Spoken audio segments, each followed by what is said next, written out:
I'm sure by now you will all have seen or at least be aware of the new Riot level that he has just released named Tartarus. It's a level project that was started nearly 3 years ago, before the days of even Bloodbath's preparation, by Riot, Aurorus, Cyclic and a few others. Until fairly recently, we never really saw much in the way of gameplay, and from what we did see, we saw some absolutely extreme, bordering silent level gameplay, and rumours spread suggesting it was a project set to be the hardest thing ever made and at the very limits of what is humanly possible in Geometry Dash. Hence, it coined the name Project Silent Akbar. It was cancelled and revived several times between then, and more recently, it was finally restarted for a massive new community event. No one really ever knew Riot's true intentions with the level until now, but it hinged on the assumption that it would probably never be verified, with its gameplay being comparable to Beyond Bloodlust and Sonic Wave Infinity, even despite its initial construction in 1.9.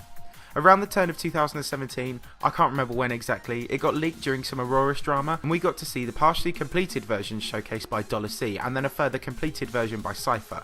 This level had nothing but speculation surrounding it, and it never really had any actual plans. A few months back, in late September or early October time if I remember correctly, Aurorus attempted to restart the project with a creator contest or something similar. However, his constant quitting, video deletion and personality conflicts stopped this from ever becoming a serious contest.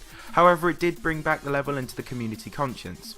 But then, a few months ago, on the day of Halloween, Riot previewed the level for his Halloween preview. Exactly 2 years after what is now known to be the first ever video preview of Yatagarasu, Riot released a Halloween teaser of Tartarus, claiming he had added it to the list of things he wanted to completed before his official retirement from GD. This preview was soon renamed Tartarus Preview 1, and the project began to gain more momentum. Riot teased of a huge event for the community in the description, and not many people knew what he had planned. I imagine something like what is now occurring would have happened, but I didn't know enough around the project at the time to cast a judgment. After the Halloween preview, Riot restarted the collab with new members to finalise, decorate and finish the project he had started with Cyclic, Aurorus and others so long ago. Some of the new members involved N-Level, Azula and Comp, whom Riot has just verified an insane/extreme demon for in the form of Galactic Machine. Soon, we received another preview, an actual trailer for the level, and, pretty much out of the blue, on the 26th of January 2018, Tartarus was uploaded to Riot's account without a legitimate verification, and a challenge to the community in place of it.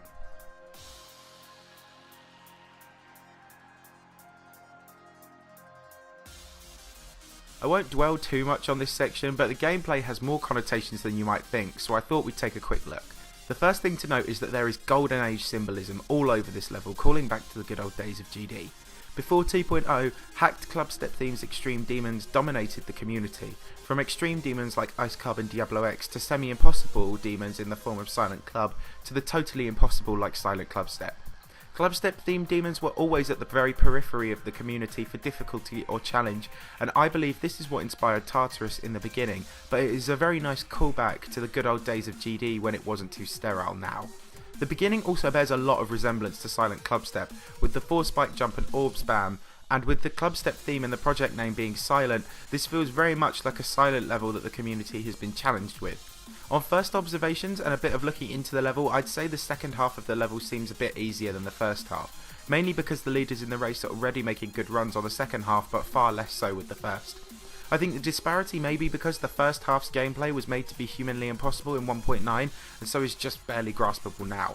As I said, we have silent clubstep stuff initially, orb spam and 4-spike jumps. We also have extreme timing and flying, both fairly predictable gameplay types for what this level is trying to achieve. We have a block maze and some memory parts and more flying, timing and the like, including wave gameplay. Ironically, something we never really saw as the silent levels we know so well were built in 1.8. The main piece of gameplay that intrigues me is between 48 to 54%.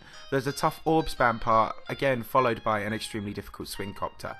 I personally predict this will be a real pain for players, as the transition from orb spam to swing copter looks absolutely horrendous, and the swing copter looks barely possible also. The fact that the first and second halves of the level are so well defined and challenging by themselves, but that they are tied together by this horrible piece of gameplay is something I find quite interesting. I imagine this will amplify the inconsistency of the level, making it way harder to do in run than a run of 0 to 48 and 56 to 100 might suggest. 53% onwards looks extreme but a little more doable. Combined, N-Level and Joshua are all making decent progress on this side of the level. And from the remainder, we just have standard stuff, straight flying, waves, extreme timing and a mix of things really. So now we have this hellish, barely possible level. What exactly is the challenge that has been posed to us?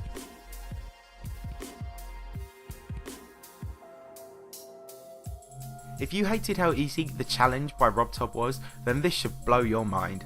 Basically, Riot has released this level and challenged the community to attempt it and eventually beat it. You cannot nerf or change the level and you have to record it, but the first person to do so gets some pretty awesome prizes by all accounts.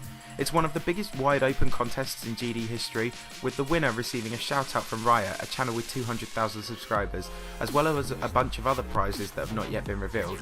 But simply the calibre and prowess of beating this level alone will pretty much mean your GD career is set for life. Riot has predicted the winner isn't even seriously playing GD yet, and so I think it's pretty clear that he believes this will be an incredibly long-term challenge. I'm inclined to agree with him, despite the excellent work of some of the competitors so far. I reckon this will be a similar situation to the good old early 2.0 days of Bloodbath, when Bloodbath went unbeaten by anyone for about 9 months. The challenge, the excitement, the suspense and the race that built up over that period was extremely exciting in the end, and the race was won by Quasar, a player who was barely known before his victory. I think this is great because it's not something that's going to be beaten immediately. Too many demons nowadays have extremely long waiting periods and are smashed within days. Erebos taking about 2 months or however long it was the longest time a demon has remained unbeaten in ages. Yatagarasu, 9 months in waiting, a day for a victor. Blade of Justice, a year in waiting, a few hours for a victor. It really spoils the surprise and calibre of the levels, but I think this is simply too hard at the moment for anyone to just jump out of the blue and complete it. Hacked demons of this kind followed the same road back in 1.9, and I know I've spoken about this before, but hacked demons are generally great for the community.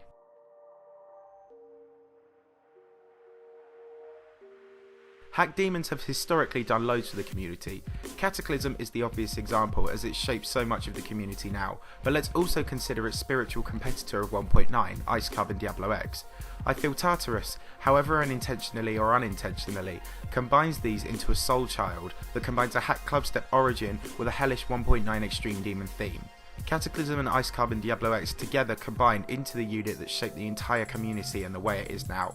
Cataclysm of course defined the imagery, hell demons, bloodbath, longer levels with a wide range of gameplay styles, a chain that has evolved all the way into things like Yatagarasu and Bloodlust today. On the other hand, Ice Cub and Diablo X shaped the more technical side of the community. It prompted straight flying, which eventually led to the 144Hz revolution and the gameplay to be the way it is now. Cataclysm put the ideas of future levels in the minds of creators, and Ice Cub and Diablo X filled them with gameplay.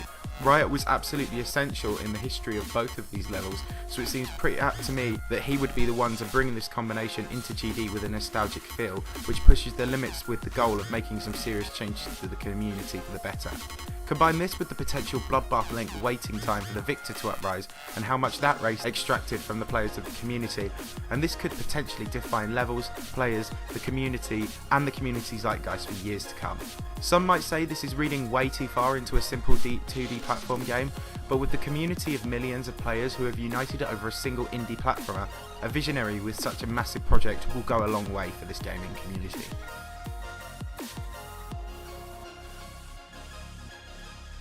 As with any big level release, there has been some controversy and debate over the matter, and I can to an extent see why. This level being hacked would usually mean that the player would be banned off the leaderboards, and so I could see why some think Tartarus' release just seems to have an element of big players doing whatever they want with levels now, but I can assure you this is not the case. This is the first competition of its kind to beat an openly hacked level, and it's been 3 years in the making. So long as this doesn't become a trend or a common feature of GD which would take away the element of magic of it, I think we can allow this one to simply be a one-off out of principle. The next thing causing controversy is that some players don't want to see a hacked level just be allowed to come out like this. I've heard Cincy in particular feels this way. I don't know if this is true from the comment I received, but if he does feel this way I can understand why. Anyone like Cincy who is working on verifying a level legitimately of this magnitude, such as innards, will feel a bit cheated for the effort they've put in. However, Tartarus won't be rated and isn't even rate worthy, so I don't even think it is in the same league as the progression of ever increasing extreme demons being verified. The final controversy is that this level was dislike botted among a few other generally frowned upon levels such as Buffless and Devil Vortex. Well, I think that is just dependent on the opinion of the person who launched the dislike bots. Now that's been cleared up and rectified, I imagine it won't be an issue. Just generally, the team doesn't want any drama over this, nor should they have to put up with it, as this is in a completely different league of levels and is simply a massive new exciting challenge to the community.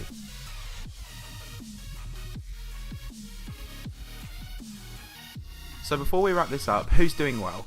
Well, we've had a few players make some good runs. End Level did a 58 to 100 run, which is currently the best run on the level so far. Combined did a very similar run, failing at 97%, but he also progressed on the first part, getting to 25% on the harder half, which I find seriously insane. Joshua is somebody else who's been making progress. He's currently on a 64 to 100 run by working backwards through start positions. No sign of Sonic's entering the race, with his accepted reduction in GD activity to focus on things like Hyper Paracosm, Sonic Wave Infinity and his Ozu career. Neither have we seen any signs of the two other top players in the world, Wuxi and Diamond Splash. Wuxi hasn't been active for about 2 weeks now, but I imagine he'll at the very least finish Crimson Planet first beforehand if he even chooses to try this at all. I can't see Diamond Splash really caring with his waning interest in the game. In my opinion, like Riot said, I don't think the eventual winner of the contest is even known yet. I could see End Level and Combined being like Sandstorm and Smokes were with Bloodbath, two big names starting to lead the race but eventually being overtaken by unknown players. If I had to pick from any of the known players we know now, I'd say End Level. Not only is this partly his project, but I can see him investing more time in it over the coming weeks than Combined.